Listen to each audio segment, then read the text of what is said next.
we are going to today be talking about navigating the journalism job hunt after redundancy. We really wanted to just try and do something that we could kind of even something a little bit small to kind of help you and where you are in your journey. So hopefully this is useful. Probably also should have introduced ourselves.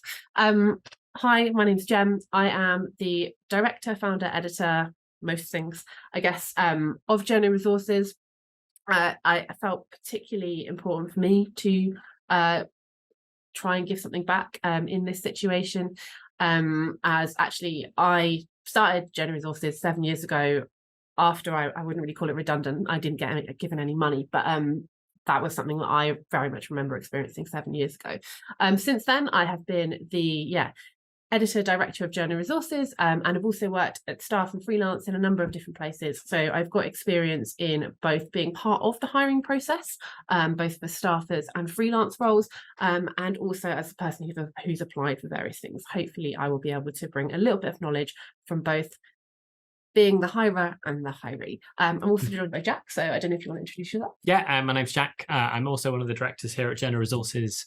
I kind of work on Journo Resources in my spare time. I have a kind of normal job that I do as a 9 to 5, working in the Lego group. But my former background was in journalism for many, many years, for about 15 years before then.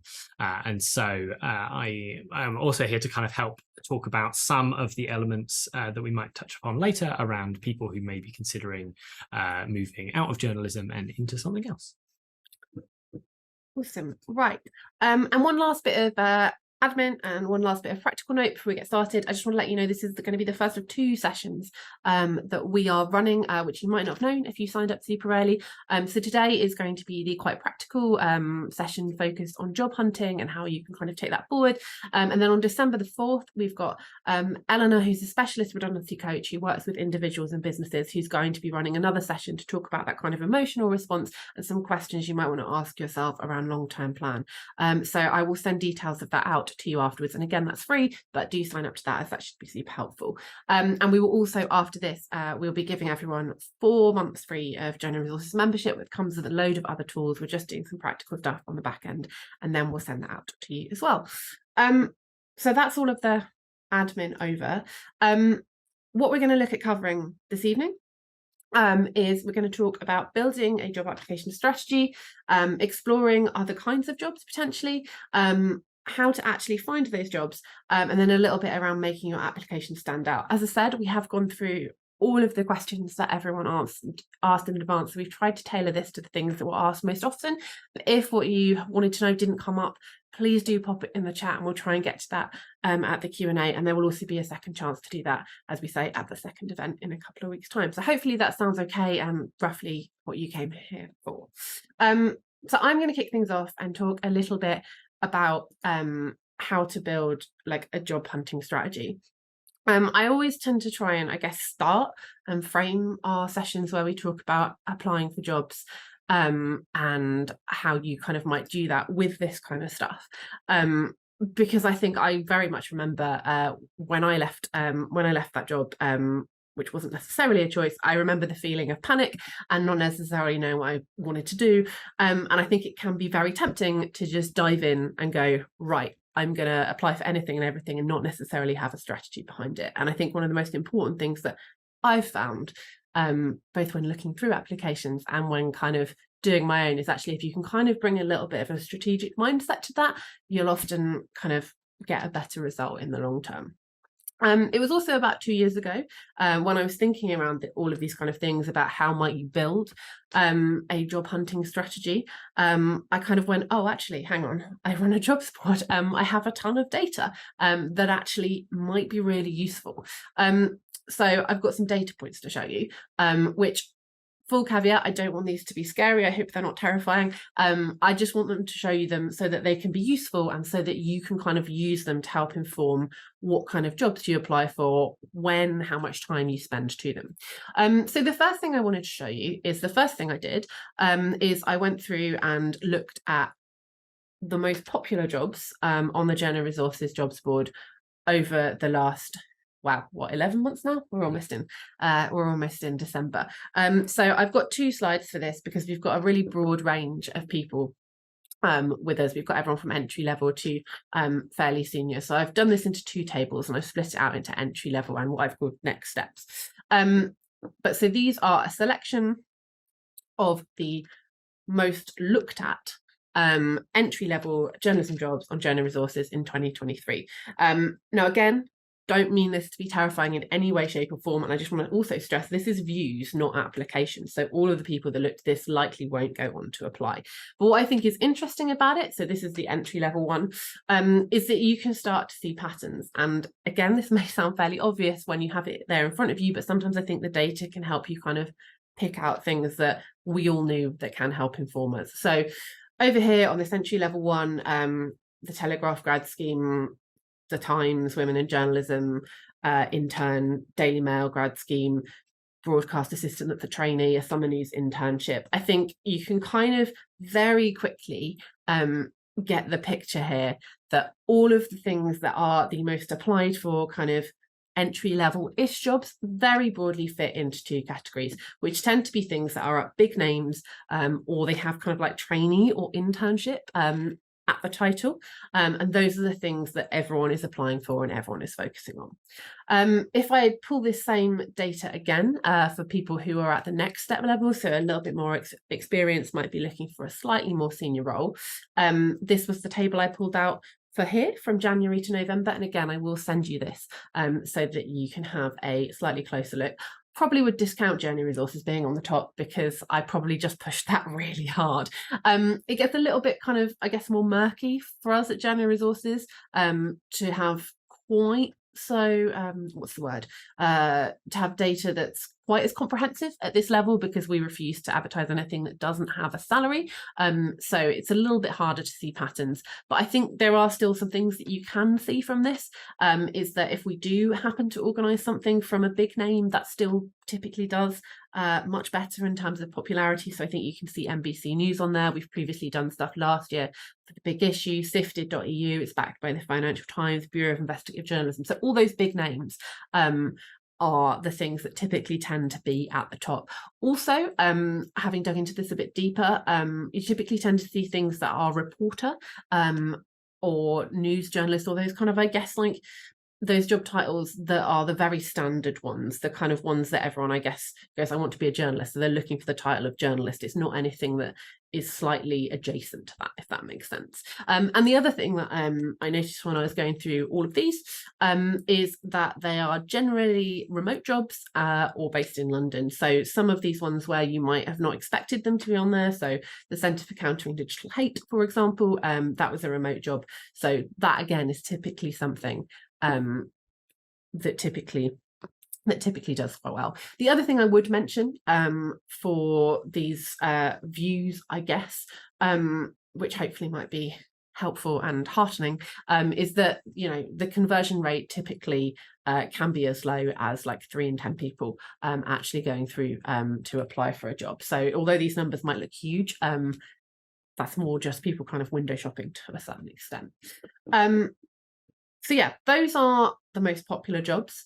I guess I think that's a useful starting point. The reason I think that's a useful starting point is that if you know that something that is aimed at trainees, something that is from a big name publication, something that has a kind of popular title such as reporter, investigative journalist, anything like that, if it's remote, if it's based in London, if you know that something like that is popular, you can then start to be a bit strategic in how long you kind of allocate to apply for that, and that kind of forms the basis of an actual strategy where you're kind of blocking out your time in an appropriate way. We're going to go on a little bit later to talk about how you stand out in those job applications, and I would say 90% of people don't do some of the things that do make you stand out, and if you can actually identify some of the things you're applying for might be quite popular, you can then go, actually, I'm going to spend a whole evening on this one, and then I'm going to come back to it the next day because I know this is a popular one.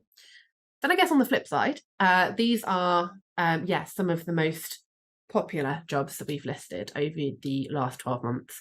But then I thought, what isn't getting looked at? So, you know, what are the jobs that we're putting up that aren't really gaining any traction? So again, I've broken this out into entry level and next step jobs.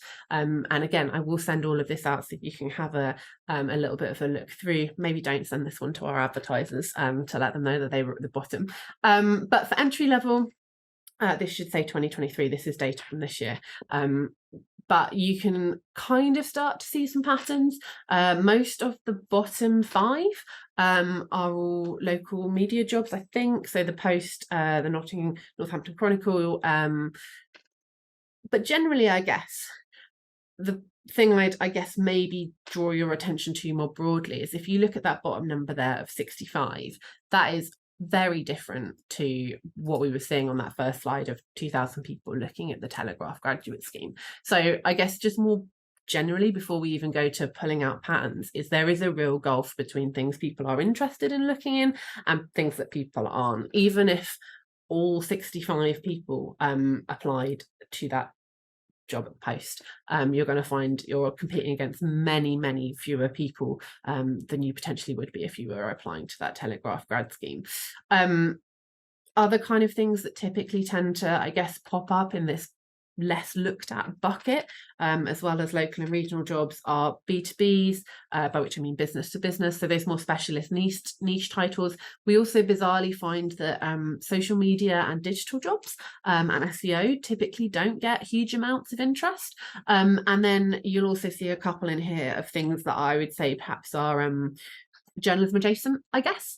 The other thing I think that's interesting in this list is I mentioned earlier, things that are in London typically tend to get more.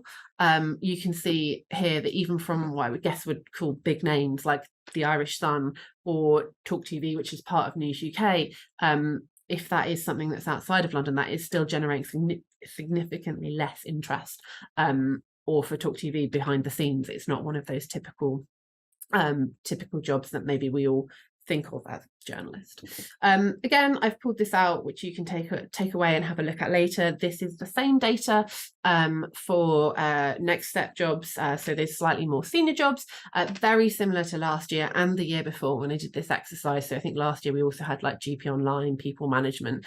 I removed quite a lot of duplicated B2Bs on here, and you can kind of, I guess, get a sense of what's at the top and what's at the bottom.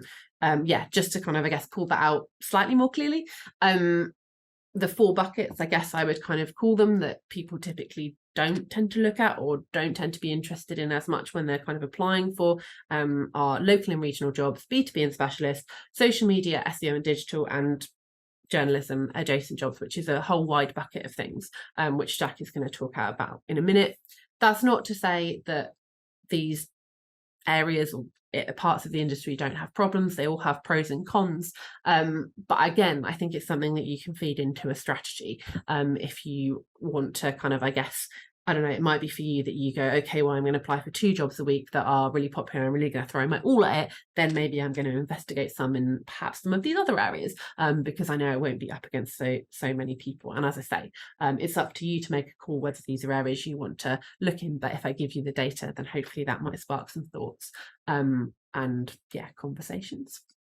So yeah, my final takeaways, I guess, before I hand over to Jack, is that use this data to be strategic. So if you know something is going to be popular, do give it your full attention, and plan the time in to do it well. Just generally, I think I wish I'd known that like less is always more with jobs, and it can feel so crushing when you're applying to hundreds and hundreds of things. But often when you slow down and take a breath, that is when you'll start to see more results. The other insight, I guess, and this is for people who are maybe on the nearer to the entry level spectrum on the call today, is just to trust your experience. You all have experience. If you're here, you've all done paid work, so you probably don't need to apply for something anymore that's a trainee reporter role. And knowing that those things are typically popular, by having that confidence in yourself to, take yourself a level up in applications. 1, you're qualified to do so. But 2, that is, again, the competition will decrease if you start looking at those kind of jobs. And yeah, finally, ask yourself about other areas. some of this stuff isn't practical for all of us. It's a privilege to be able to consider moving around the country. It might be that you are not interested in a particular niche or a particular area, and that's fine. But I think if you have that data, you can kind of analyze and ask those questions, and maybe just explore if there are some of those areas that maybe you hadn't considered before that might work for you. Final few stats from me that might help you, I guess, make the basis of that strategic plan that you can start to build. Just as many jobs are listed on a Friday as on a Monday. So I basically went through and tried to work out when people list jobs with us. And it was basically 50-50 between the start and the end of the week. I think it's either a beginning of the week job for someone in HR, or it's the last thing they're going to do on a Friday.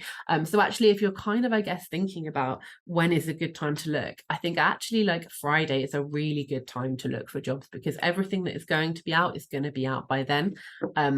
And just 4% of jobs ever close on the weekend. Like, no one is ever closing a job on the weekend. HR has gone home. So I think it's actually a really good time to see what's about on a Friday, start thinking about how you might apply for that, whether you're interested in it. And it gives you a really long time to think about it, because it's not going to close over the weekend.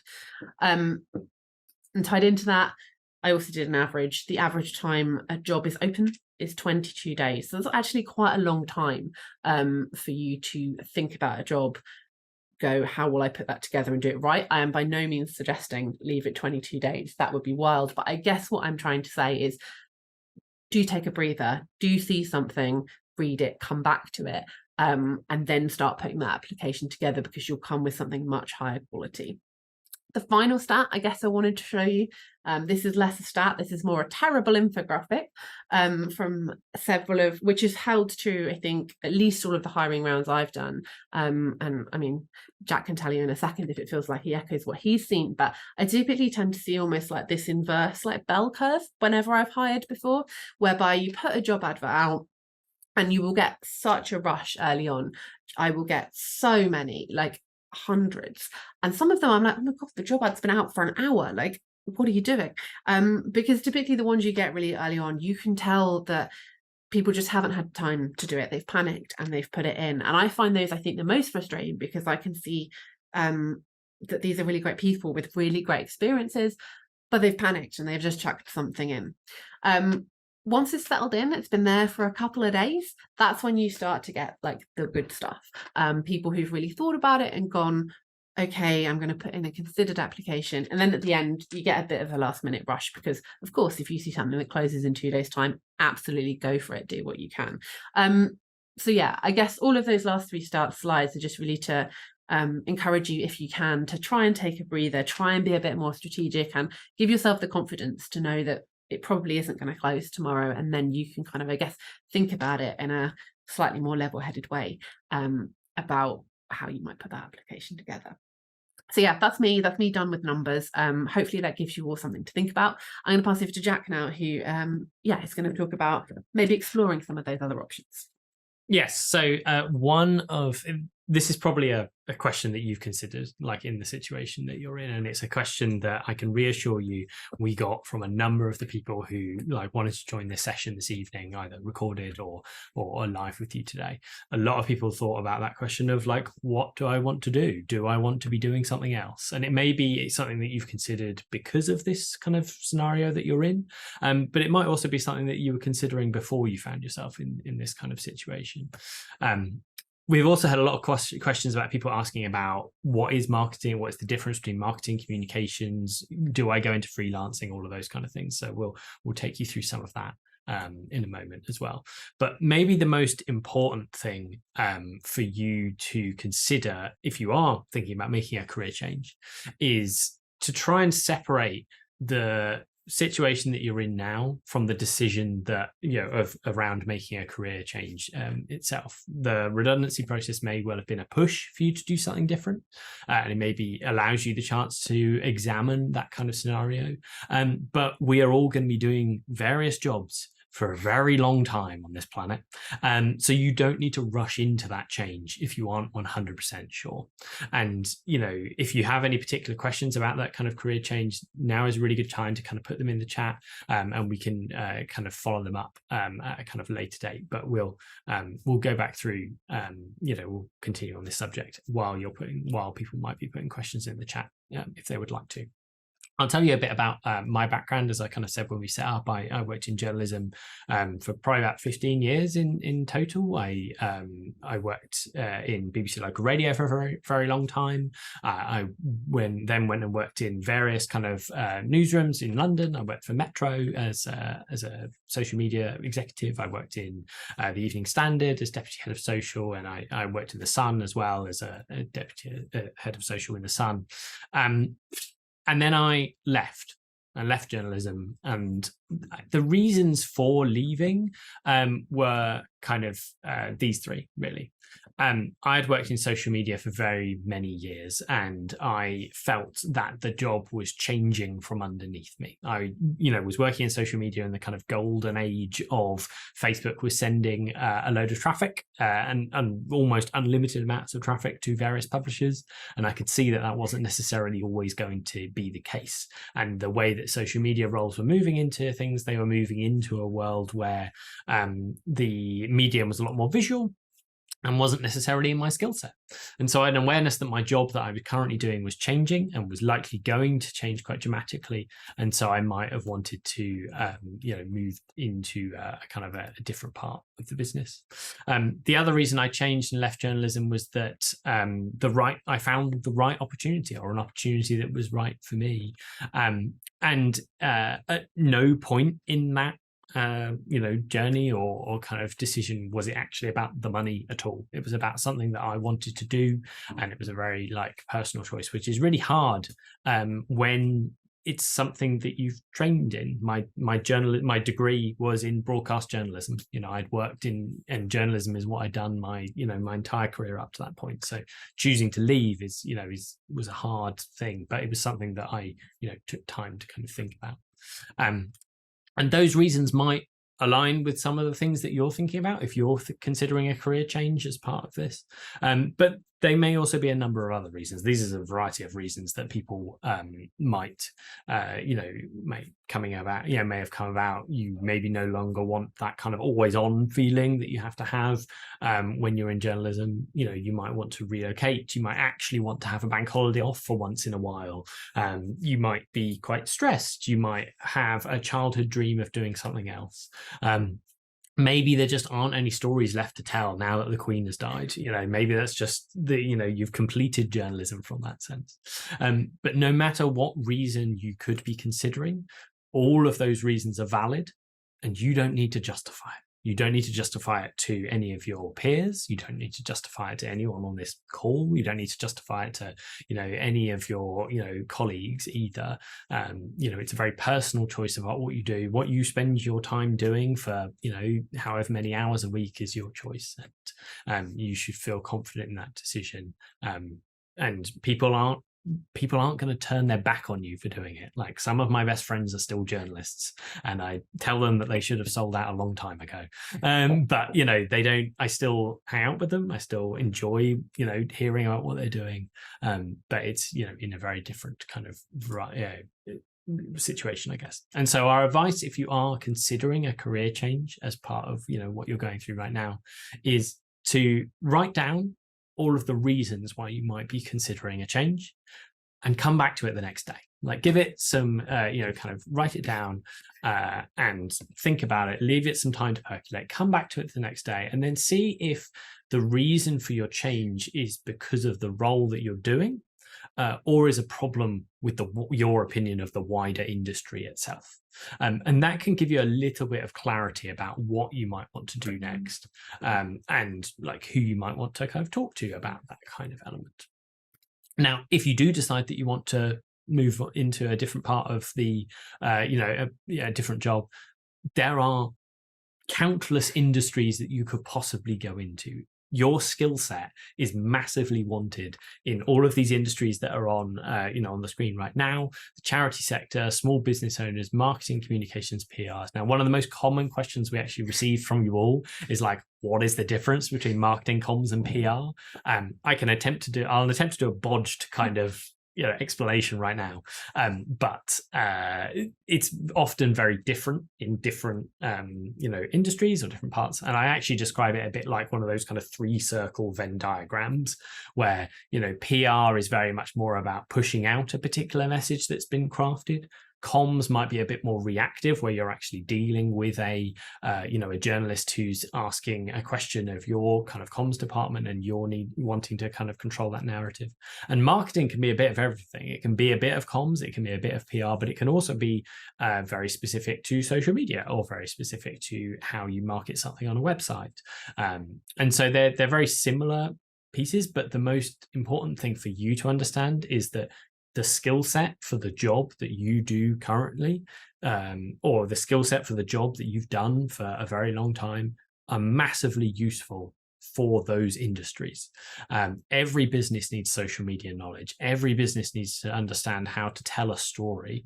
And almost every business these days is actually a publisher to a certain extent of their own stories. So when you're considering like applying for a role in that space, focus on your skills that you have, because those skills are really valid. And actually, one of the other questions that you all asked us when you were applying to come and chat to us this evening was like, if I'm applying for something different, like how do I do that? How do I, if I've never worked in that kind of industry before, if I've never worked in the finance sector before, or I've never worked in marketing before, how do I do that?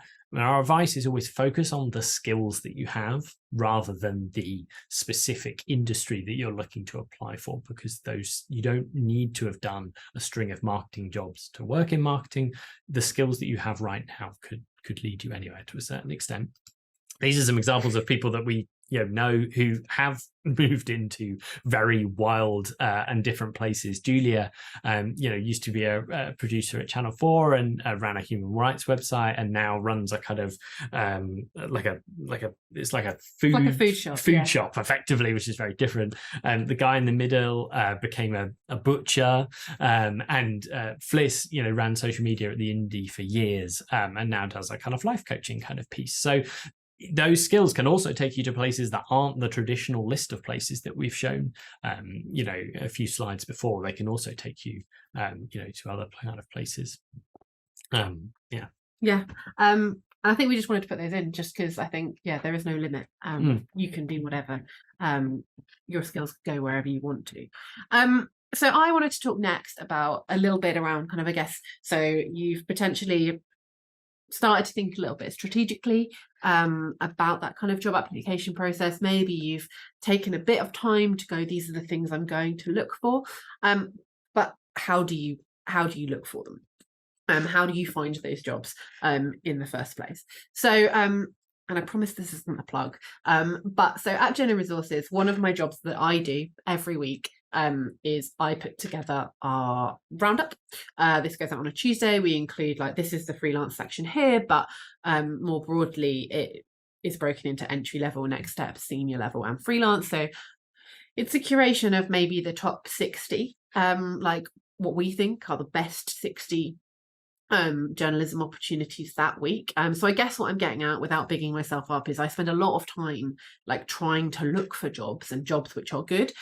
So I like to think that hopefully I'm quite good at it, and like, I guess, I don't know, professional job finder maybe. So I think I've managed to hone a little bit of a process as to how I find work, which is what I would like to talk you through for the next 10 minutes as to what I do every week. And I guess the other thing I would couch that with is, so typically for me to do the newsletter, I do it once a week. I do it on a Tuesday. Obviously it's a job that's as long as a piece of string, but typically for me, I spend about 3 to 5 hours on it, normally closer to 3, because I don't normally have that much time because I'm a bit disorganized. But I guess I say that 3 hours mark because actually I think that's very achievable. I think all of us could go, I could spend an hour or two looking for work. And that's all it takes me, I guess, to be the person who writes the newsletter. So these are skills very much that you could take forward and you could use. The other reason I say this, and again, I don't want this to be like a scary number, is that, so this newsletter that we send it out to 15,000 subscribers. It lands in their inbox at the same time. I guess the opportunity I'm saying to you, which I tell people all the time and no one else, I struggle to get people to uptake on, is that actually if you just take a couple of these skills for yourself and do them yourself just for a couple of hours a week, nothing too intense, you can then find all of those opportunities before someone like me or any of the other excellent journalism newsletters. I'll highlight a few later on, but you can find them before they get sent out to other people. And that just means you maybe just have a bit more thinking time to go, is this the right job for me? Does this fit my criteria? What might I say in that application or cover letter? So if you can really find a system that works for you in terms of some of these things I'm going to mention, and you can commit to an hour or two a week, I think that can really kind of get you ahead in terms of seeing those opportunities first and giving you a little bit more breathing room.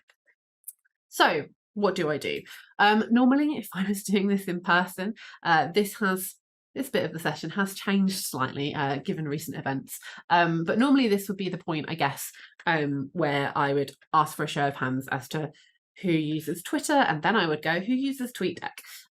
However, rather annoyingly, Elon Musk has slightly ruined that for all of us. However, I guess what I would say, so I did a version of this talk 2 days ago on Tuesday, actually, and less than half of the room said that they were still using Twitter. What I would say is that while I wouldn't necessarily advise anyone here, if they're not using it currently, to promote their work or whatever, I would say it's probably still worth having an account in order to try and find work. So if I jump back here to this freelance gigs bit, I would say, especially for freelance work, probably about 90% of those opportunities that we find in that section every week still come from Twitter. I do in vain every month or two try and do an assessment as to whether LinkedIn might be better now or whether Instagram might be better now, but we still find a really significant chunk of stuff on there. So if you are looking for work, I really would encourage you to have that account and just set it up in a couple of ways, which I'll talk about in a second, to help you find things a little bit easier, because that is unfortunately still where the opportunities are primarily being posted from editors. So as I said, what I used to talk about and what I used to tell people was really great was TweetDeck. This is sadly behind the paywall now, but you can basically bot it. So basically what TweetDeck used to give you, which you can see here, is that you used to be able to set up specific columns which would save specific searches for you. So you'd be able to take a phrase, you can see one here, calls for pictures, for example. You pop that in, it will search all of Twitter for you for that phrase. And then that means that rather than you having to do all the searching, it'll do it for you. Now, my bodge for this, which I will share with you, is I've made a big sheet. This is our sheet that's specific to freelancing, but this also works for any kind of journalism job. You just need to change the phrases. I've just basically made a big sheet of the things that an editor or a hiring manager might naturally type when they're putting together a tweet or a post to say they're looking to hire someone or they've got an opportunity. I then literally post this into the search bar at Twitter. I put it in quote marks because that means it will search for the specific phrase rather than just a jumble of these phrases all around the post, and it will search all of Twitter for you rather than just the people you follow. So I have now saved basically any ones that are relevant to me as a bookmark in my browser, and I can just come back to that anytime. So yeah, I guess what I'm probably explaining this badly because I haven't got TweetDeck to show anymore, but I will share this list with you. It's a list of phrases that we've seen people commonly use when they're posting about work or opportunities at their company. Pop them into Twitter, save the ones that you find are relevant to you as a bookmark, and then come back to them. You can also get really clever with it. There's an advanced search that you can add where you can do things like say only see tweets within a certain time frame, because if it's older than 3 weeks, that opportunity is probably gone.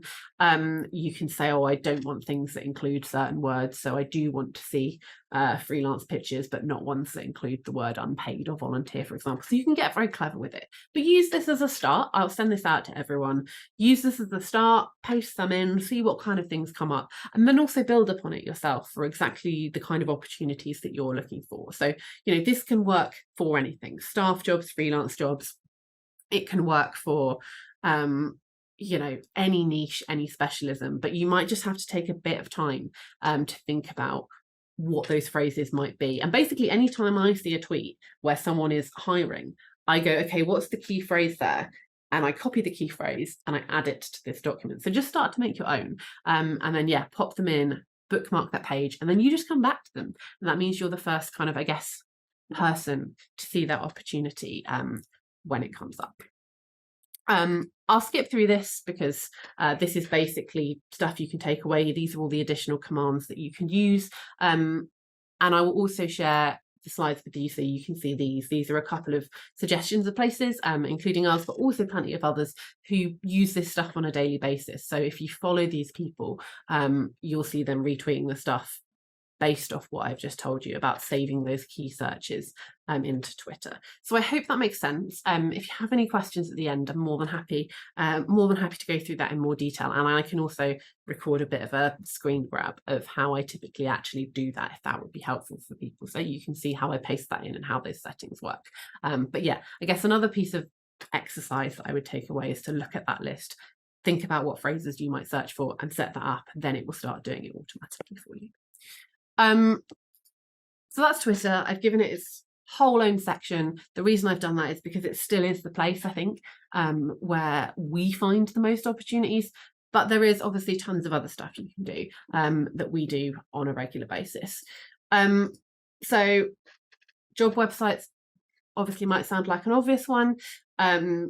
Every week I basically write out the top ones. I go and check them individually. I've put some suggestions here, but what I will also share with you is we have a big master list of any job site that we've ever found that advertises journalism or media jobs.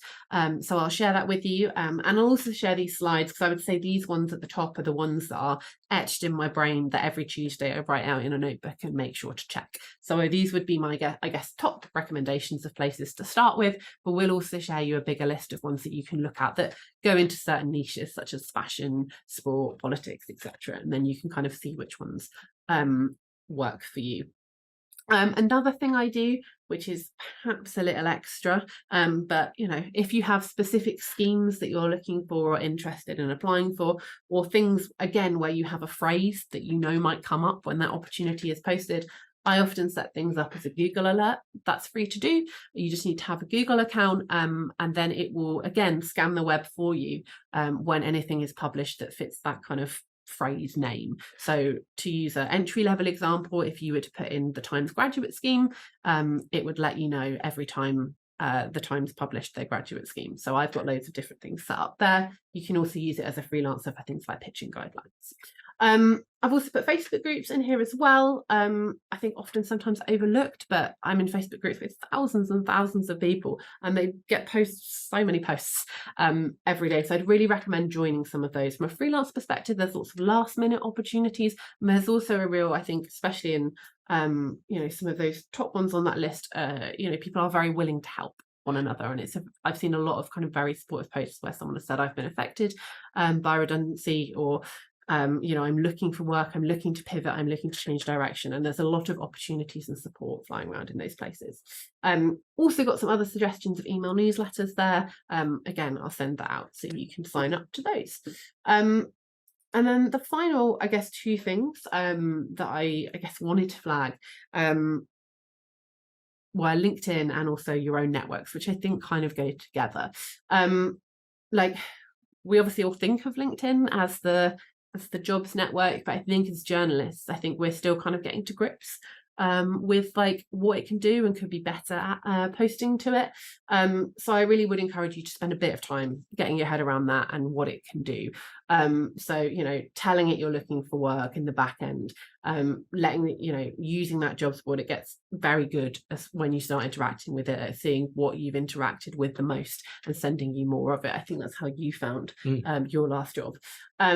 You know, following specific companies. I also follow specific hashtags on there. And I'd also recommend there's a LinkedIn for Journalists group and program. Again, a very supportive community you can join. And if you sign up for the program, you just have to watch one webinar and then you get the premium for free, which can, again, be quite helpful.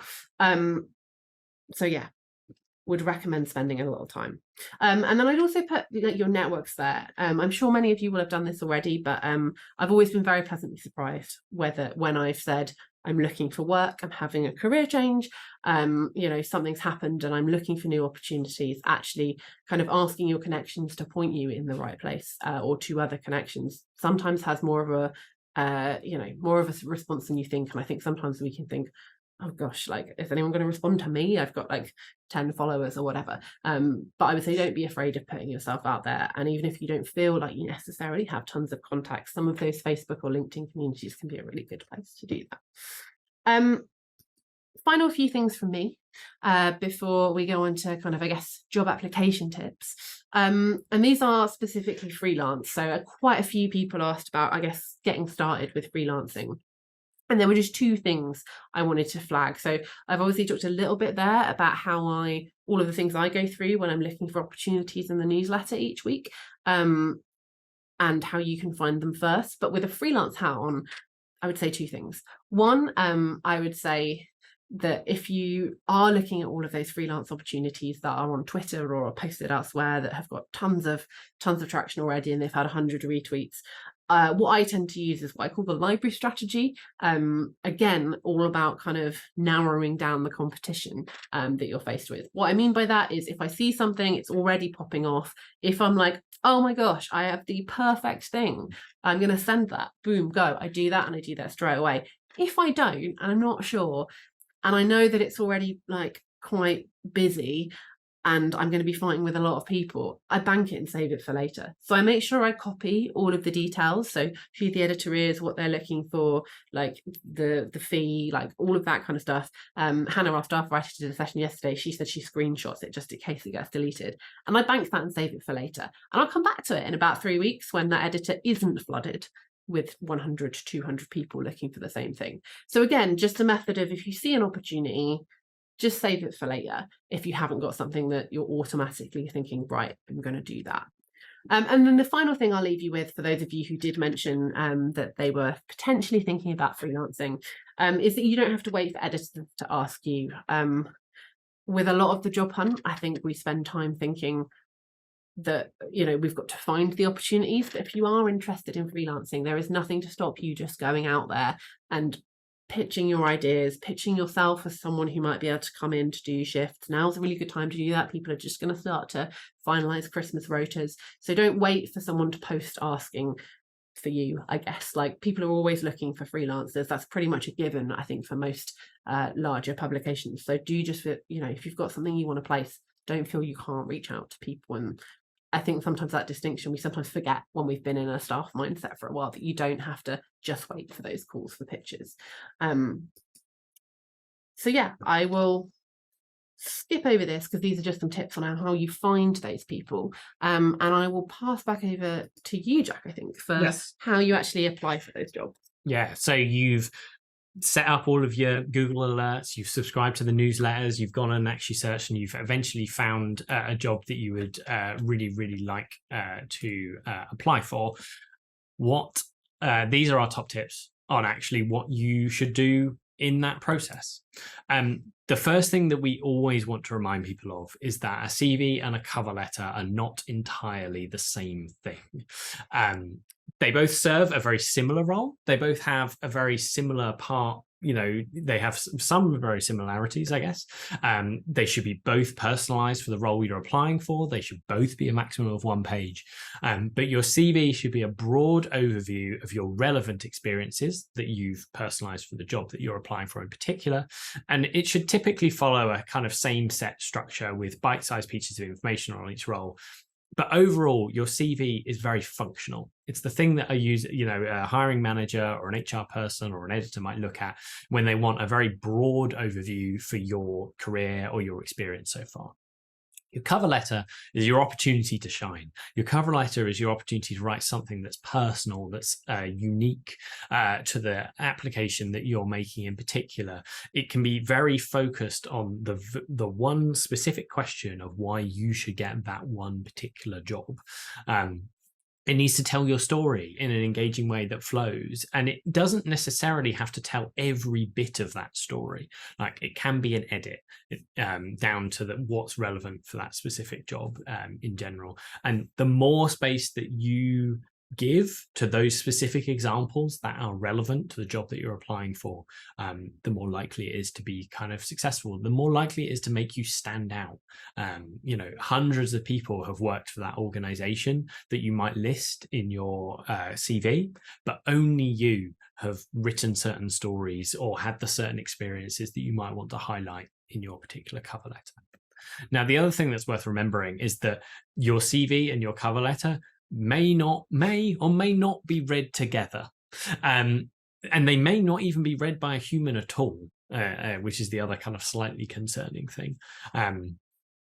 Sometimes CVs and cover letters, when you upload them into a platform or you email them as 2 separate documents, get separated. Sometimes they only get forwarded.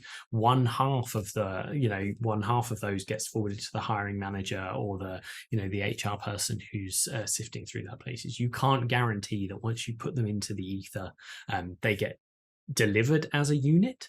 And so just make sure that each of those documents in general, your CV and your cover letter, kind of stand alone, and could stand alone if they were the only thing that a hiring manager received. Or you can do what I do when I apply for a job, which is I actually make sure I put them in the same file when I upload it, so that when they are delivered to whoever, they do get delivered kind of as one effectively. And our third top tip is, don't fall into the classic trap. Have a think about how many cover letters start with the phrase, "I'm so-and-so, and I'm applying for the role of so-and-so." If you were writing a news story, if you were writing a feature, you wouldn't do this. You would do the exact opposite. You would load that first sentence or that headline with the most important thing that you know is going to grab the reader's attention. Writing a news story and the skills that you have for writing a news story, or you're working in journalism, are no different to the skills that you need for applying for jobs. You've got to grab your reader. And in this case, your reader is someone in HR or a hiring manager, rather than, someone on the street who's picking up a newspaper. But that skill set is super important, and you are some of the best equipped people to apply for jobs, because, you're doing this in your regular work in some way. And that, equally works in broadcast. You're trying to grab the listener's attention if you're working in broadcast. And so have that consideration when it comes to actually writing your cover letter or writing your CV. This is a very real example. This is the top part of my cover letter that I sent to the Lego group when I applied for my first role that I was in there about 3.5 years ago. The reason I was successful, or the reason that I was, picked out of the pile of hundreds of people who would have applied to this piece, is because I sent them something unique, something that stood out. And I started that kind of conversation with that kind of unique view, but then I very quickly moved into specific examples that I wanted people to look at, that were examples of work that I had particularly done. Now, I can already hear you typing into the comments that this kind of approach wouldn't necessarily work for journalism. And maybe you're right. Maybe it wouldn't work for everything you're doing, but think about the principle of it. What about your application is going to grab the reader, what about your application is going to make you stand out, because you're in, as you saw from some of the stats that Jem shared right at the start, there may be hundreds of applications for these roles. So you've got to think about, what makes yours particularly different. And the other thing that is interesting about the cover letter that I showed you there is I only showed you the first third of the page. There were 2/3 of the page beyond there.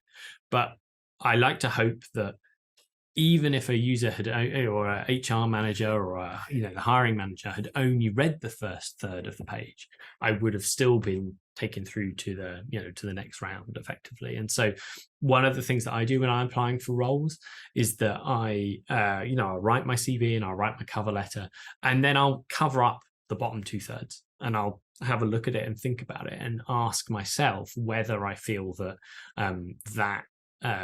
what is in that top third of the page would get me through to the next round. The job of a CV and a cover letter is just to get you into the interviews. It doesn't need to do, it's not there to do much beyond that. And so you can't guarantee that someone is going to read every single word you write. So that top third is super important. And if you spend more time, getting that top third right, you're more likely to be kind of successful.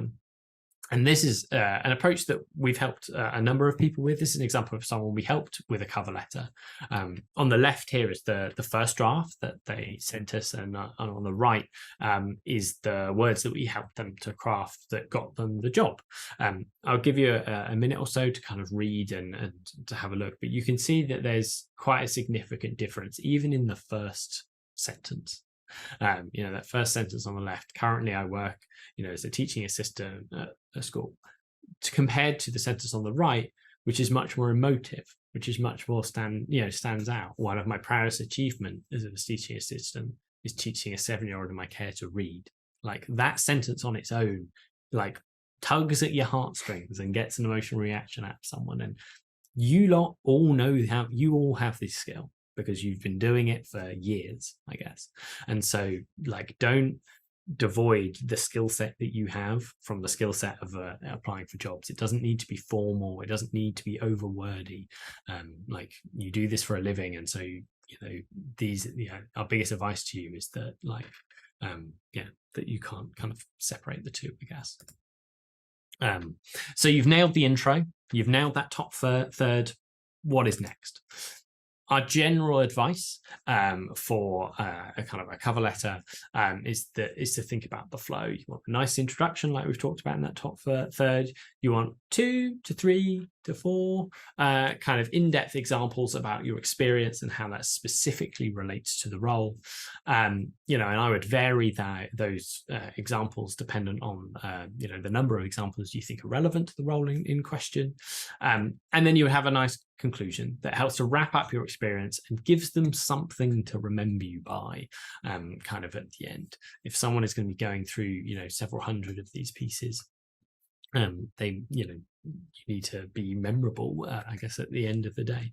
But the other thing you will have noticed throughout all of these, this section, and from what Jem will go on to tell you about in a moment, these are unique for every application you do. And you are far more likely to be successful if you take a kind of less is more approach, and you take the time to craft an application that's unique to the piece you do, rather than writing one cover letter or one CV and sending it to everyone. And that's a hard thing to do. It takes a lot of time to do.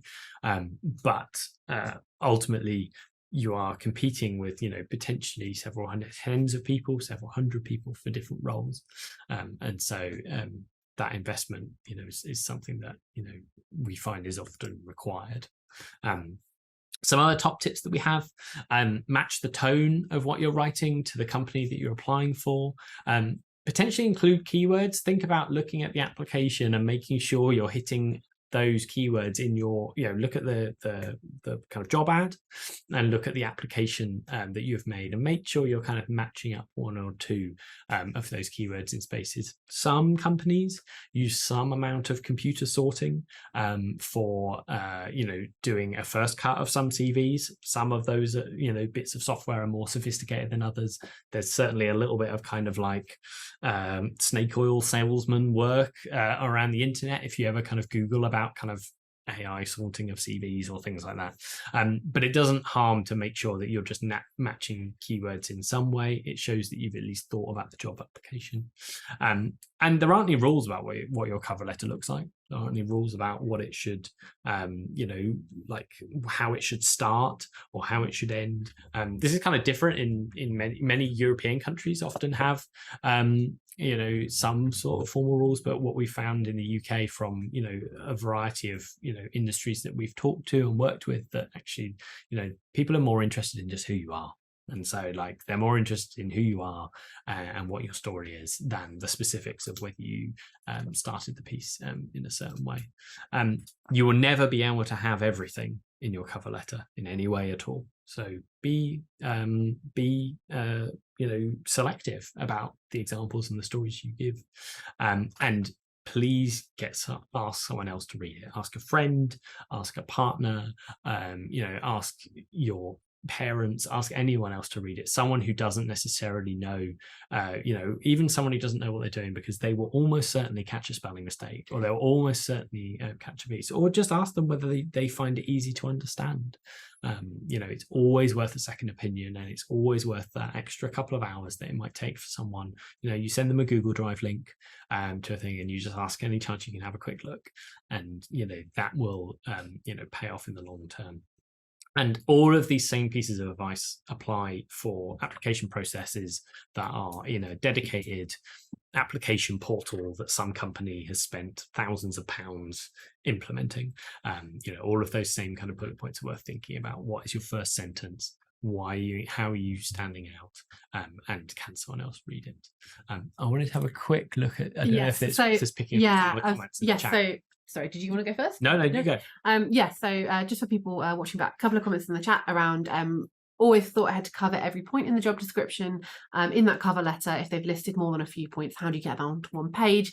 Do you need to have addressed every single point in the job description in the cover letter? So we'll both answer this, I think, because I'd be interested to know your thoughts. But my strong belief is that you don't need to answer every single bullet point in a job description in a cover letter. And I think that goes back to what we were saying about a CV and a cover letter not being the same, because people don't want two documents that are essentially the same in a carbon copy of each other. And that's how I guess I kind of view the difference, from one being the kind of broad zoomed out perspective, which is the CV, which probably does address every point in the job description, and the cover letter, which really zooms in. And then, so for me, I guess I almost tend to view it as a little bit of like a matrix. So, where you have all of the things on the left-hand side and all of the things on the top. And I kind of go like, well, what of these bullet points do I have the strongest experience in, and which ones are the most important to that job? And the ones that kind of, I guess, score highest, whereby it's me going, I have tons of experience in this, and this is the most important bullet point. Those are the ones that I'll kind of hone in on first. And those are the ones I'll put first. I typically try and do, I think we've mentioned maybe in the previous slide that, 3 in-depth examples. And for me, it's really about showing that you're able to go really granular, and you're able to really talk about, so I've got a little bit on this coming up, but a thing that I find is often missed across CVs and cover letters is people can often, because they're cramming everything in, can maybe be a little bit functional and go, I did this, here is a task that I did. Whereas actually a cover letter is a real opportunity to show that extra level of thinking, to go, I did this and here's the impact that it caused. So I wrote this story and here's what happened. Here's why it was really popular. Here's what change it inspired. Or, I worked on social media and I increased the engagement by X. Or I did this story and it was really tricky because I had to do loads of data. So it really gives you the opportunity, I guess, to delve in. And I guess the final thing I would add on that is that genuinely, as someone who, I haven't included this stat here, but as someone who is a person who has had to go through hundreds of job applications, and who likes data, as you may have guessed by now, I've time tracked how long it took me to go through that process and look at stuff. For our fellowship a year or two ago, we had 400 applications, and I decided that I was going to read every single one, and to just read every single one, it took me 3 whole days, as in 24 times 24 times 24 when I added it all up together, which means that people don't have the time to read the whole thing.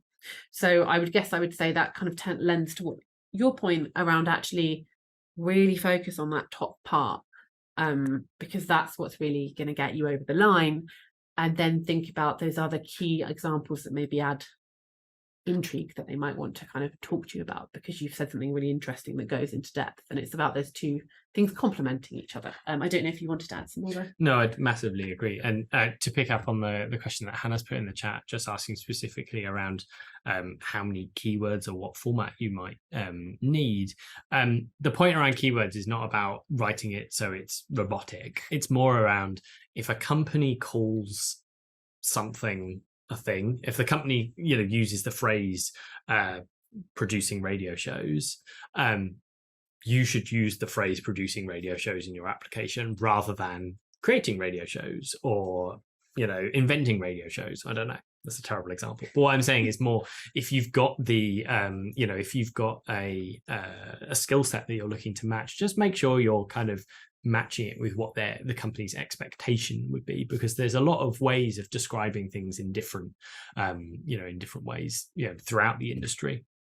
And so it's worth just considering that specific terminology that you're looking around that place. It's not about stuffing things in. It's more about if you're talking through an example that matches one of the skill sets that they're looking for, that you're using the same kind of shared language, because it builds off the idea of matching the tone of your application to the company that you're applying for, I guess. Yeah, absolutely. And I think another way to think of it as well is just actually in a more retro sense, often the HR department are the same people that hire the accountants, the same people that hire the receptionists. Yeah. They are hiring for a million different things. And so actually you just want to make it easy for a person who knows nothing about journalism, and all they've got in front of them is a job description, which is the same as what an AI machine will have, is you just need to make them go, okay, yeah, tick, tick, tick. So yeah, I absolutely agree. Yeah. I'm going to do some quick stuff about CVs now, and then we've got some final few slides, and then I will, and then I really want to make sure we've got a couple more questions in the chat. So I'm just going to do CVs really quickly, because we've been talking for an hour now, and then that's done, and then we can come to all of your questions if that's okay. So yeah, that's cover letters, and a lot of the same things I think that you've said for cover letters do apply for CVs as well. So all of that stuff we've just talked around keywords and kind of personalization really do apply. So often I would get people to point out what's right and wrong with my fake CV. For the interest of time, I won't, because I really want to make sure we get to the chat, because there's a lot going on in there. And apologies if some of these maybe sound a bit obvious, but these are all based on what we typically tend to get in when we've done hiring processes, and I guess what we would see as common mistakes. So experience should always come above education in your CV. We see this fairly often, especially at entry level. Obviously you've worked very hard to get your A-levels or your GCSEs or your degree or whatever level of education you have.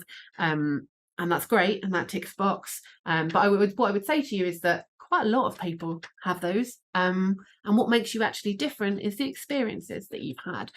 So I really would urge you to put that experience piece at the top, as that's what makes you different, and that's what makes you stand out. And also just be really ruthless in general with education.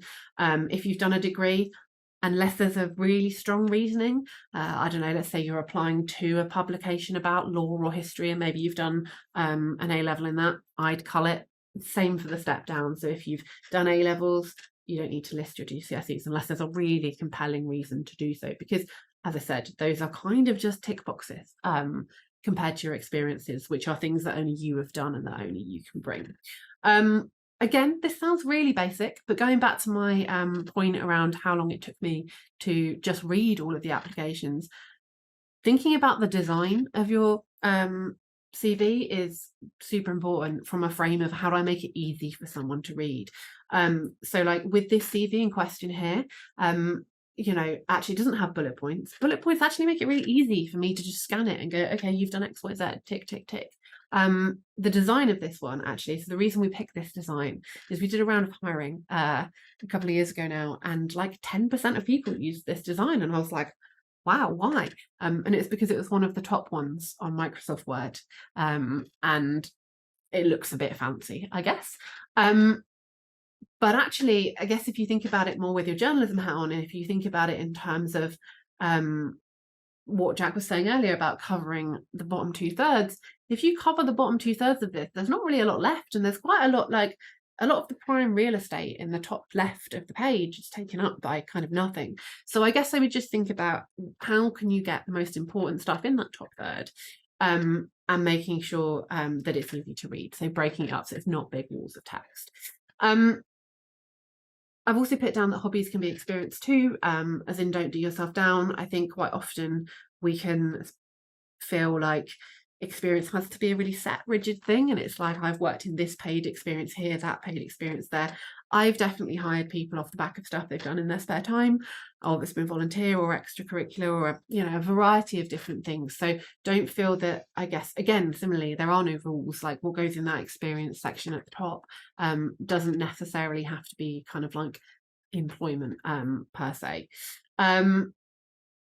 And yeah, we've talked a little bit about this already, but personalizing your CV every time. And that doesn't have to be like a whole big thing, because there's already so much to do when you're applying for a job, right? It doesn't have to be a whole big thing, but actually just ensuring that you've put some of those relevant tonal changes in, so those words reflect what's in the job description, and that you've actually maybe thought like, what's the most relevant? If you've got several bits of experience, maybe you've got a more portfolio freelance career, maybe you've thought about what exactly it is that goes at the top of the experience section, and you've actually written, if you've got a profile section or an objective as it's called here,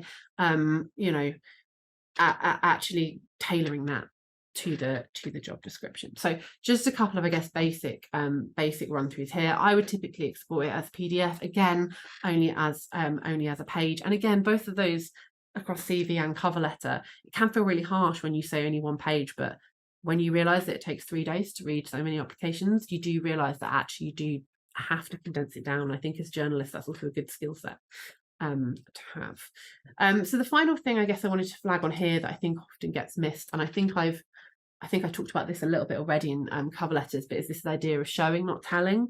These are two very naff examples that I came up with, but I just urge you to think about that in the bullet points of your CV. So, rather than saying I write original features, how do you find those story ideas? What pieces? Feel free to link to some stuff. You can just take it a little step further. That really, I guess, really make you stand out. Did I have anything else on this? Yeah, these are, I guess, my just top. If I was to pick 3 things out of all that, which I would say were the most important, I would say 1, is it personalized? 2, is it one page? Does it make it really easy to see why you should hire me? So that's a very whistle-stop tour, but we'll send you some more in-depth stuff on that. But those would be my, I guess, starters for 10. I don't know if there's anything you wanted to add, and I know you've got a final bit to wrap up on. Kate in the chat actually just asked for a little bit of clarity about the point that I made around sending your, in cases you may want to send your CV and your cover letter as one piece. The practice that I got into when I apply for a role would be that, page 1 in that PDF is the cover letter, and then page 2 in that PDF is the CV. And so it's kind of all the same document, if that makes any sense, which means that, it's harder for those two separate pieces to kind of go wayward. Now, obviously, sometimes that's, you're forced into something like that if you're applying into a portal where, they have a specific space for, CV and a specific space for a cover letter. Sometimes your hand is kind of forced in that respect.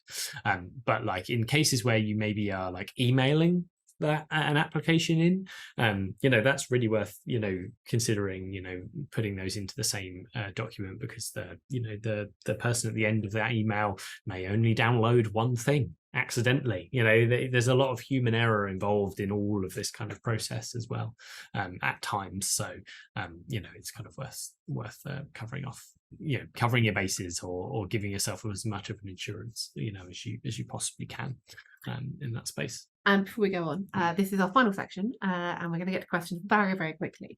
So I know we've got some in the chat already, but now is a really good time to chuck some stuff in there so that we can make sure we address that, and I'll let you carry on with your final section. One of the final tips we have is to always come with an idea. Like, applying for a job is not only about what you've done previously, it's about what you can bring to the company that you're applying for.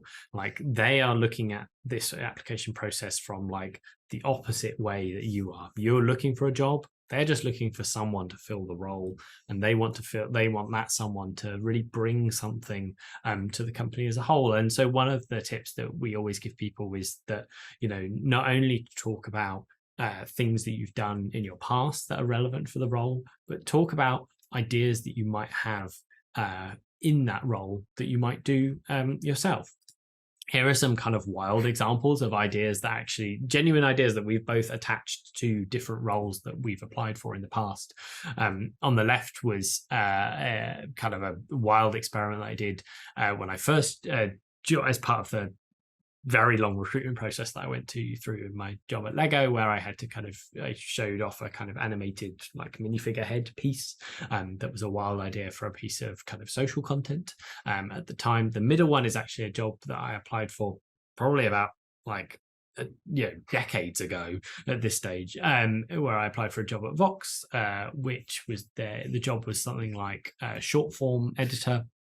And it was about they were looking for someone to introduce a new way of bringing content to their website in very short steps. And so I mocked up what I thought it could look like. I didn't get this job in the end, didn't get through the second round, but it's kind of worth kind of showing. And the example on the right is one that I think Jem actually applied for and put in an application for a role looking at kind of social content examples again.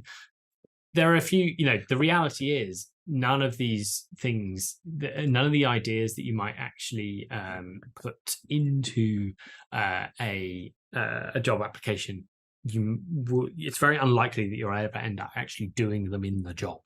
So those ideas that you might put forward don't necessarily have to be polished. They don't have to be perfect. They don't have to be 100% thought out. But what they do, it's more about showing that you've considered an idea, or you've considered how your brain and your mind might work in that role, and it gives the hiring manager or the HR person a flavor of actually what you might be like in a role in particular. And so as long as that idea is at least loosely in the ballpark, it's going to stand you in good stead. And ideas are unique to you. So it's another thing that helps you to stand out in that application, compared to someone else. So in a more straightforward like journalism role, it might just be ideas for stories that you might want to cover, or things, elements that you found interesting. And, it doesn't necessarily, like I said, have to be 100% thought through to the nth degree, but it just shows that you're considering the role seriously, and you're imagining yourself in that role and what you would want to do. We've included some kind of almost a cheat sheet of kind of things that could help you think of ideas that you can obviously use later once we send you like all of these slides as well. Some examples of where people aren't necessarily using, think of platforms that organization isn't utilizing as well as they could do. Think of a story that they covered a few months ago and how it could be moved on. These are some real prompts just for you to use in that kind of scenario that might help to give you the edge over some of the other people who are applying. Yeah, and I guess the final thing I would add on that before we go to some questions is obviously the examples we've shown there are some very specific, send us an idea, but this can come at any point in the application process. So if you've got through to an interview, make sure you've got something in your bag, in the back of your pocket that you might want to, you might want to take. And when they say any questions, you go, well, actually, I had some ideas to run past you, or just having that there, or even, as part of that cover letter, maybe you're going, I've got experience in X, Y, and Z, and I'd love to bring this to you. So this doesn't have to be like, we've shown you some wild examples because they look pretty on a slide and we wanted to go, it could be anything, but that could be any part of the application process. It could just be a line in your cover letter where you've said you've done this and you'd love to bring that experience to them and adapt it in a different way. It could be when you chat to them in an interview. Amazing. That's all we had to say. So we had a ton of questions in advance. So let me just stop this now so I can start to get those up. I'm going to take one from in advance now and then throw that to you, Jack, and then I'll start looking through the chat to see what we had in. But please pop stuff in now so that we can get through as many as we can. So one of the questions that we had in, which I thought was quite interesting, I don't know if you had any thoughts on, was, if you are taken through to interview, or your application has gone a little bit further and someone's asked you about a career gap or a redundancy process, is that something to worry about? Do you need to flag that? Do you need to not flag that? Do you need to be worried about saying that that's why you're applying for a job? Yeah, that was a question heading quite often. I think in any interview scenario, in reality, you're just going to be honest with yourself, and the best, honesty is the best policy in that kind of scenario. People are very understanding. We're all just humans, and the interview process is actually more about, that hiring manager or that, the HR person getting to know you a little bit and understanding how you might fit in the team as a whole. And so, I wouldn't worry too much about having to kind of downplay a redundancy process or a gap in your CV. In that process, you're better off. You're best off kind of being honest about, something. And even if it's a case where you left journalism for 3 months and then, entirely changed your mind, and were kind of, and someone happens to ask you about it, like, you can actually just be honest about it. Human beings are just, it's just a bunch of human beings having a chat at an interview. So I wouldn't worry about, overthinking it, too much. And actually, I've been in hiring processes where I've hired multiple people throughout my kind of working career.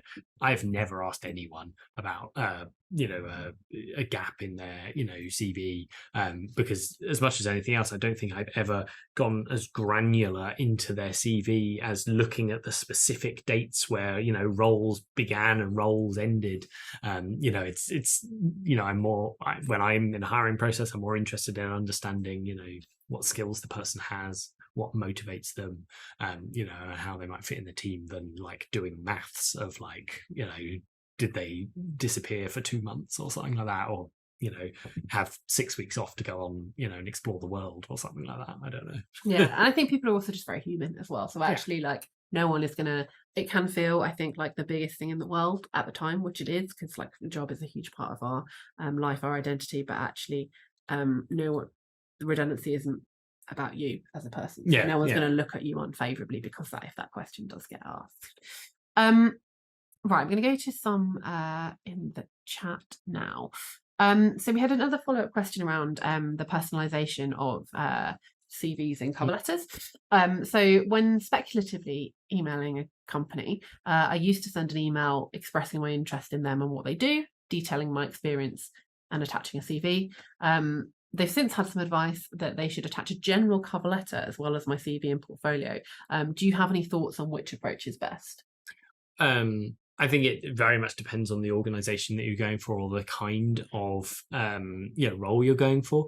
The reality about applying for like a journalism role is actually, if you're applying for a very broad journalism role, or you're emailing someone around reporting shifts or something like that, it probably can be quite general, because you're talking about a whole section of the industry that is actually very flexible. If you're a general reporter in a newsroom, you could be writing about health stories one day, or news stories and politics the next, in theory. But I think if you're looking for something more specialist, or you're applying for a role that is more specialist, you might want to adapt that to be a slightly more focused kind of endeavor. The main advice that we always give is that whenever you're sending a CV or a cover letter out, you adapt it to the organization that you're sending it to. So even if your organization has asked you to send a general one, the general one that you're sending to organization A should be different to the one that you send to organization B, because they have different values as companies. They have different roles. They have different, places in the industry. You're going to, they may be looking for different things. So you might not need to change loads about those pieces, but you should always think about it, and consider, actually, what about this might I need to change in order to appeal to a slightly different organization. Yeah. I think from a hiring perspective, I think if I was, even speculatively, if I was given I'm not quite sure in the wording of the question, but it says I should also attach a general cover letter as well as my CV. I think I would probably not. What am I trying to say? I don't know. I think I wouldn't necessarily look for a general cover letter, if that makes sense. I think maybe it's like I would always want to feel like something had been tailored to me. So I think if something was attached to an email that was just, oh, and here's my general cover letter showing my experience, I think I'd be a bit like, oh. But actually, as Jack said, I think you can sell that in a way where it probably is quite general. You've just changed a couple of words, but it's just about the hiring manager not realizing that. So for me, I think as someone who's, if I were hiring or getting freelancers or whatever, and even if it were speculative, I'd probably still want to feel that this had been tailored to me. Okay, another question we had in journalism, it is sometimes quite difficult to show impact, especially for stories. Do you have any tips around how you might address that? Yeah, I mean, impact in journalism is a scale. On one end you have the Prime Minister resigned, and on the other end you have I don't know.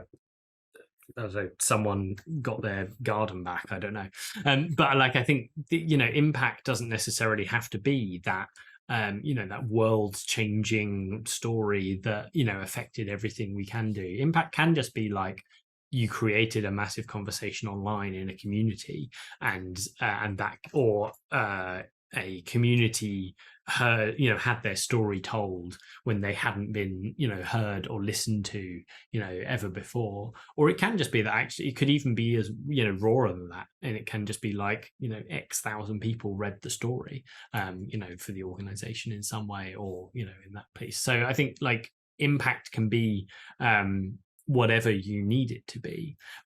The point that Jen was trying to make around like showing impact or talking about impact is that when you're giving an example, it allows you to show that you've thought more critically about the story that you've written. Like it's not just about, oh, you went and did the job and you told a story. It's actually you've shown that you've also considered that actually there's a reason why you did that story. Or the audience has enjoyed it, or there's a reason behind like why that story was a good fit for your audience in particular. And it's just about showing that like kind of level of critical thinking around that kind of individual story, which isn't always there. Like some people, if you're in a newsroom where you're having to write 10 stories a day or something like that, you can't you can't envisage every single story to be an absolute cracker. But like impact happens in every story in some way. It's just about how you want to pitch it yourself, I guess. Yeah, and I guess related to what we were saying earlier about having 2 or 3 examples, no one's expecting you to be able to list off a list of 70 things where you've gone, I've got impact examples all over the place. It's just having 1 or 2 examples. Like, it doesn't have to be tons. And I guess the other thing I often tell people to think about, if you are thinking on that raw number end of the scale where you're saying this many people read it, you don't even have to give the numbers. You can just say this is one of the most read stories of the day, or this helped to increase our outreach in X community or whatever. So yeah, there's a real like scale of impact, and it doesn't have to be anything huge. It's just showing that you've, I guess, kind of thought about it in that maybe that decision process of why you chose to do that story. This was an interesting question we had in advance.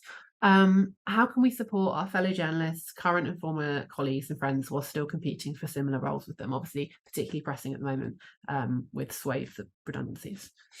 I think you can all read each other's cover letters and CVs. I think that would be something that's useful. Like if people are applying for pieces, even just if you have friends who are equally applying for stuff, like having a bit of a kind of agreement where you'll read their stuff if they read yours. Like I think that it's, as we said, is makes a big impact on that individual application to have a kind of third party kind of read that piece. That's obviously tricky if you're potentially applying for the same roles, and you might find that there's a conflict in that space. But like if you're supporting someone who is a friend, you're both trying to get the same thing out of that kind of process in that space. And so helping each other in that way would be is kind of useful. Yeah, I think also the other thing to remember is if like we're all kind of, I guess, you're all in the same boat together, and often that kind of is as much about the emotional kind of I guess roller coaster as anything else. So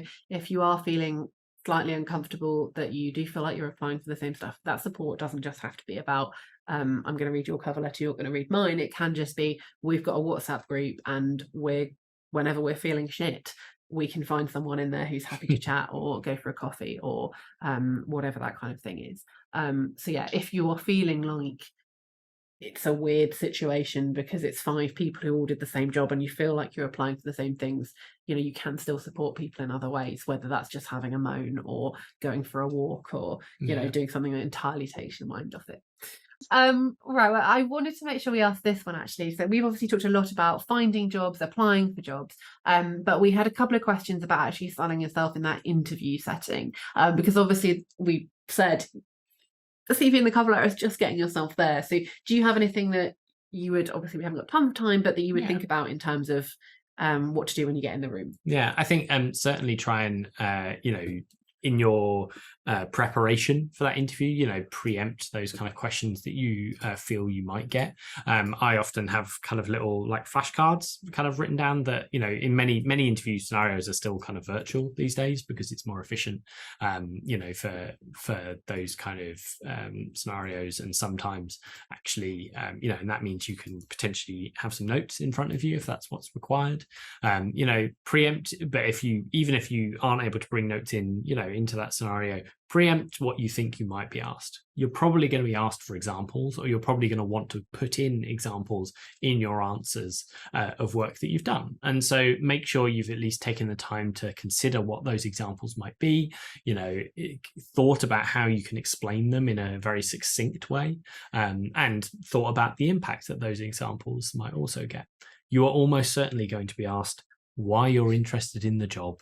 You're almost certainly going to be asked, like, what you do currently, or, or elements of your career, in the past. And so having a good canned answer for like why you want the job in a simple way, that you've kind of put in, it's just good to prepare those kind of really obvious kind of, pieces that you might have. And it also gets you thinking about the kind, it gets you kind of envisaging that scenario.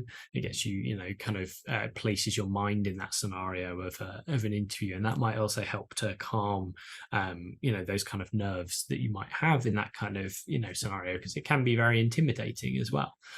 But they're almost certainly going to, they're going to, if even in an in-person interview, they're going to sit down and ask you for, if you want a cup of tea, and they're probably going to say, why are you interested? And then if you can nail that answer, you're probably, off to the races a little bit, you're into the general chit chat of it.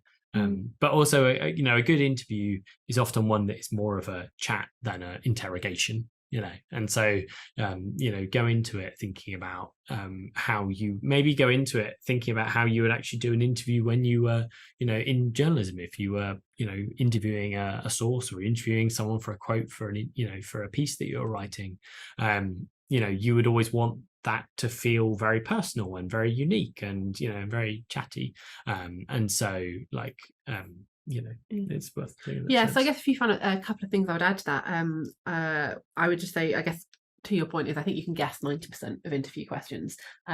Occasionally people, we've prepped for a lot of interviews with us and other people, and just by having those basics covered and reading the skills asked for in the job description, that's going to cover like 90% of the stuff. So if you actually kind of have a couple of answers for that like down, that will really help you out. And also, I guess on that kind of stressful environment thing, everyone seems to think that you can't take your notebook, and obviously don't come in with like reams and reams of notes, but if it's helpful to you, like there are no rules to say you can't come in and just have a, as you say, flashcards or bullet points of notes, and don't feel that you can't take a pause, and don't feel you have to blurt that out initially. So I guess just there are practical things you can do as well to just slow the situation, and just know that they're on your side. Ultimately, whenever we do hiring, like I'm looking to get the best out of someone. I'm not looking to tear someone apart. So someone really wants to help you get the best out of your experience and explain that properly.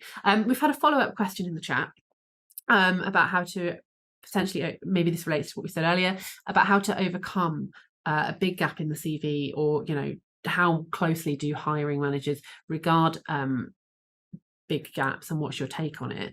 I guess to kick off, I would say that one, as you say, is probably notice less than you think, if you've actually got the relevant experience and you've kind of curated that. And I guess the other thing to say is often like we can build these things up tons in our mind, and actually just being honest. And if you're going, oh yeah, I was made redundant, so I've been freelance for a while, or I actually took I took parental leave Mm. because that was a priority for me then. And now I've actually really, I've taken a consideration that I'm now looking to get back into this. Actually, like, I don't think any of those things are bad things. And I think if a company were to view them as a bad thing, they probably wouldn't want to be somewhere you wanted to work for anyway. But I think 90% of people won't view any of those things as a bad thing. If you're saying, oh, I took parental leave, I went to travel, I did X, Y, Z, I was made redundant. None of those things are bad things. You can still go, and, actually what that taught me is this. And now I'm really excited to, jump back in and do that. I don't know if you wanted to add. No, I think that's probably what I would say. Yeah. Awesome. The interview. The only thing I wanted to add to the interview question was if they offer you a glass of water in an interview, take it, because that's the kind of thing that allows you. Taking a sip of water is the kind of thing that allows you to pause after a question has been asked if you need to have a bit of time to think, or provide yourself with a kind of a natural gap, water, cup of tea, whatever. There's ways of giving your mind time to consider what that answer should be, before you kind of run into the answer that you need to give as well. Awesome. We're basically at time. There were two final questions I wanted to sneak in very quickly, just because they came up quite a lot. And I think we've touched on this already, but we had a question about whether you think it's proactively worth approaching companies who aren't currently advertising. It's something that I've never done myself, and so I wouldn't have loads of experience of it. I'd say that there's no harm in it, is probably the thing I would say. Like, there's the worst that could happen is you get no reply entirely. You may get some reply. You may get sent, to their job portal with something that might go up in, might be advertised like soon or something like that. But I think it's worth, considering things that are in the market first, potentially, rather than spending more of your time kind of speculating. If you're speculatively approaching places that aren't necessarily hiring or haven't advertised for certain jobs, the likelihood is that your hit rate is likely to be lower than obviously if you're spending that time applying for a job that has been advertised. And so it's important to be careful of your own mental health and the effect that having rejections or not hearing back about something could have on you. And so just be my advice would be to be mindful of the amount of speculative applying that you want to do, just to make sure that you don't, find yourself in a situation where you're sending out loads of stuff and not getting anything back, and that doesn't, help you, I guess. Yeah, I think almost if you were, I absolutely agree. I think put your energy where it's going to be most fruitful. I think for me, it would be less about I guess maybe a speculative please hire me, but it would be more about what connections can you make, who could you ask for a coffee. And yeah, I think so. We went to a talk, it's going to sound very tangential, but we saw Mark Beaumont, who cycled the world, and he needed to fundraise a shit ton of money to cycle around the world, and he found it really hard to go hey, give me money, and actually found he got a much better kind of, I guess, success rate when he asked people for connections and to be who could you introduce me to. So if you did have extra energy that you could expend, I'd almost kind of view it in that way of who can you approach that might be happy to go for a coffee, or could you ask them who would it worth me meeting and talking to. And then finally, we had a lot of questions on this, and I think we've touched on it, but I wanted to see if there's anything else you wanted to add around if you've had a very niche specialism in the past and you feel like maybe you're a bit boxed in because you're in a specific area. Do you have any advice on how you can sell that to a completely different, I guess, 180? So I would refer back to some of the slides that we showed you earlier, we talked about earlier, about how actually your skills are very transferable. Just because you were a journalist who wrote about something specific does not mean that you can't be a journalist that writes about something more general or writes in a different way. Those skills of interviewing people, knowing what a good story is, all of those more general journalism skills that you've learned and practiced every day are still super valid. And so you might find yourself in a situation where it's a slightly more uphill battle if you're applying for another specialist role that you're looking for, but don't downplay your skill set, don't downplay your experience. Like, you're good at what you do, and so those skills are are really transferable. That's probably what I would say. Awesome. And I think basically that's all we probably have time for. There were tons more questions that we had in. So I would urge you to, we'll be sending out an invite to get that membership and join us on the Discord. We've got a Discord kind of forum where we'll be able to answer tons more of those questions in there. And also do join us on December 4th, where we'll kind of try and go through the other half of the questions. But I really hope that was in some way useful. We will send this all through to you, and our email addresses are on the website as well. So it's gem@journoresources.org.uk, jack@journoresources.uk. So do feel free to reach out, and we will try and answer as many more as we can at the next session. So thank you very much for joining us, and I hope we've maybe helped to bring a sense of community to what you've been going through, and a sense of collectiveness to to that kind of sense, because you're not all out there alone in the dark. There's a load of you there, and you can help each other as much as you can help yourself. Yeah, absolutely. And do reach out, and we will be in touch. And if there's anything else that you think of that would be useful, do let us know. But for now, I would definitely say everyone go away, have a cup of tea, and enjoy your Thursday evenings. So